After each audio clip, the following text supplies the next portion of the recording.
வணக்கம். செட்டிநாட் டிவி நேயர்களுக்கு எங்களுடைய வணக்கங்களை தெரிவித்துக் கொள்கிறோம். நம்முடன் இன்று உலக புகழ்பெற்ற கார்டியோதொராசிக் சர்ஜன் டாக்டர் வி பாஷி அவர்கள் வந்திருக்கார். வணக்கம் சார். வணக்கம்.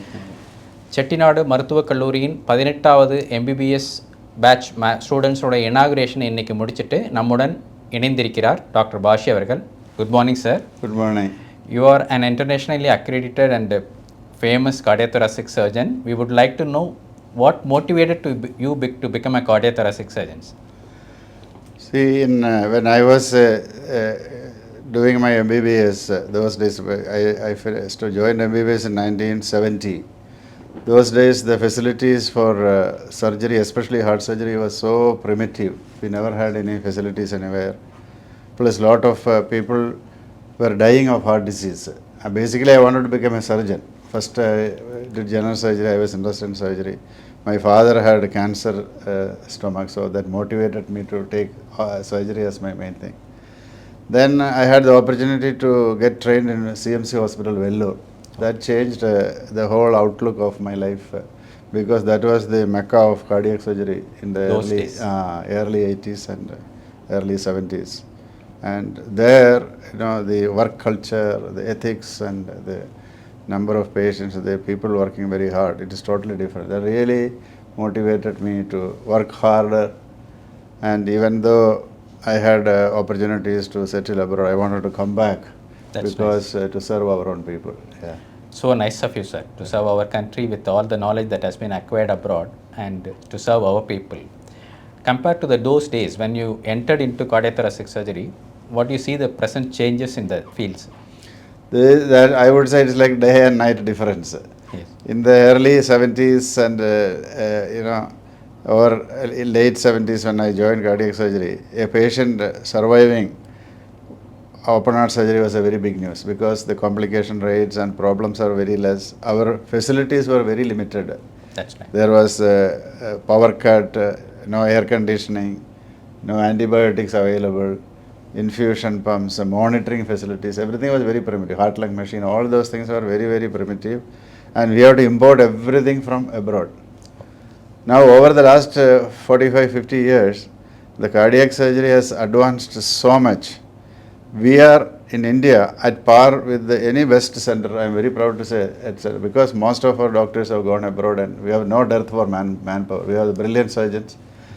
Now of last 15-20 years, anything available in another country is available here in today. India also. So what I would say is, now with all the advancements and the technology and the skill available by our people, a patient dying after an open heart surgery is a news from a patient surviving.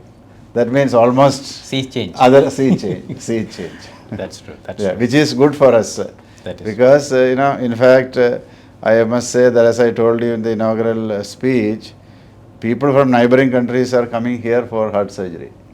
That's it. Yeah, because the cost also is less. Quality is at par with any international other standards. International standard. Anywhere in the world, our standards are the same only. No, I don't think there's any difference. And technology is in your hand. Exchange of knowledge is easy. All those have made it much more better for our people. Thank you very much, sir. Yeah. And how do you foresee the facilities that is available for our postgraduates to get trained in our nations? No, I think, see, I visited your center this morning. I was really amazed at the facilities which you have. The skill lab, and I don't think any other center, I have never seen actually such a amazing. So I must say that your students are very lucky, I would say. The campus itself was so invigorating to be here, going around here, such a greenish place, plus the facilities, the infrastructure you have built up is very good. And future, I think we have got a very bright future. The people from overseas, like 7 seas across and all, they are not coming here for heart surgery or other treatment because they have to travel along. I'm sure if it is nearby, a lot of people would have come here because the cost of treatment is 1/10 or 1/20th in other parts with the same amount of care we can give. So we have a big scope for medical tourism. That's true. And also now the number of seats of MBBS students have increased more and more people are, Learning. children are more, see the standard of education has gone up so much with the technological advancement. And now artificial intelligence also is going, and our children in the engineering and all developing more and more things, as you see. Anywhere in the world, if you find there will be an Indian in that group, anything happening. So people have a tendency to stay back rather than, even among doctors also. That's See, about 30, 40 years ago, we have to go outside to learn. Now, very few, at least if I take in my specialty, not many people go outside because they go for a short period and come back. We have got people who are already trained, they can learn from them. How do you foresee the role of AI in the future, sir, with regard to medical education? Yeah, it has got definitely, at the moment it's very difficult to predict because a lot of things are happening. But I'm sure it will be able to assist in diagnosing, definitely. Treatment part we'll have to wait and see. Because diagnosis definitely, for example, when I was a medical student, radiology departments, the radiology, only X-ray and intravenous pyelogram. There are only two things available, no ultrasound, nothing. Now the imaging system has gone so far. Leaps and bounds. Leaps and bounds. The patient comes abdominal pain, within 10 minutes you get the diagnosis, acute problem. Or somebody, there is an accident with this thing, one whole scan will tell the condition of the brain, heart, lungs, intestines, kidney, bone, everything. So which you have to take maybe weeks or months to diagnose those days, to get it to, or you have to open the abdomen, open the chest to find out what is the problem. So almost laser precision we are able to diagnose. So diagnosis has made a big leap which has changed the whole management. All the modern catgets are helping us. Yes, absolutely. Make a diagnosis Yes, at ease. yes. That is most important. Yeah. Your advice for our young students who are taking up medicine? Now, I mean, see, there is no substitute for monotonous hard work, I always tell. But the main thing I want to tell is they have to go accept changes and don't say something new comes, no, it is, I will not follow that, because they should be willing to accept lot of changes. And as the changes come, they should be willing to adapt to accordingly. Then only you will succeed. Because initially, as anything new comes, the first reaction is no. It is of, I will use my old technology, then you will be lagging behind so many people. So, what is suitable? Another thing is, what is ideal may not be practicable in our situations. So, we should be able to adapt ourselves to the present, because for example, all the things, medicines, even so many things which used in other parts of the world may not be applicable to our patients. So, our students has to innovate. They should be innovators, doing research to find out certain diseases which is common here, what are the problems, how you can treat better. Because most of the textbooks, if you know, all written from, we are comparing.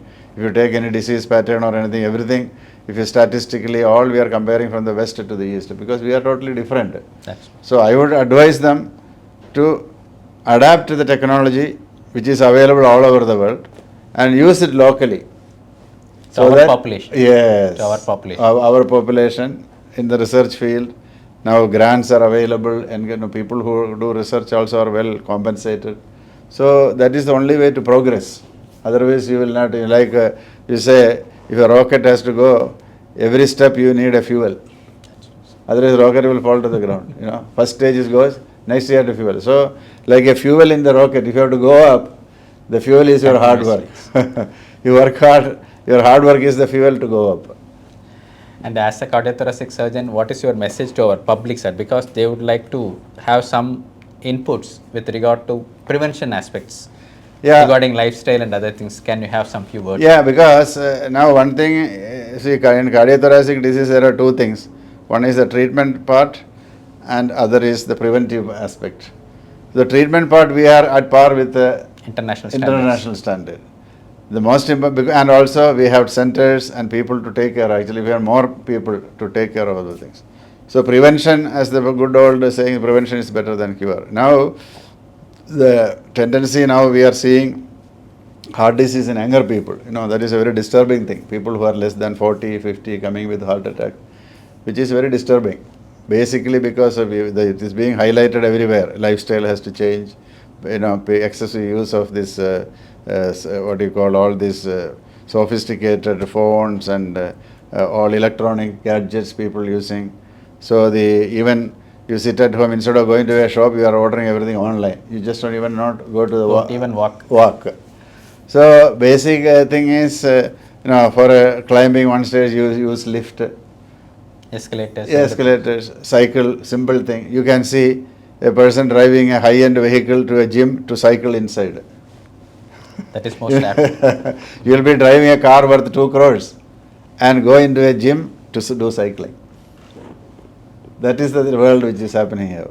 Plus the food material. There is no standard of, see, you order food from outside, what sort of oil they cook, whether it's reheated oil, what are the artificial things. All these are harmful, not only to the heart, to the whole system.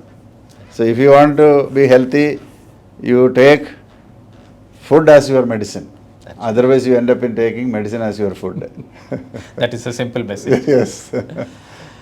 Thank you very much, sir. Thank you very much. My pleasure. Thank you for inviting me. Thank you. It was so my great pleasure to interact with all the students and address in your amazing auditorium. Once again, I thank you. Thank you so much, sir. Chettinad நேயர்களுக்கு நன்றி. Thank you.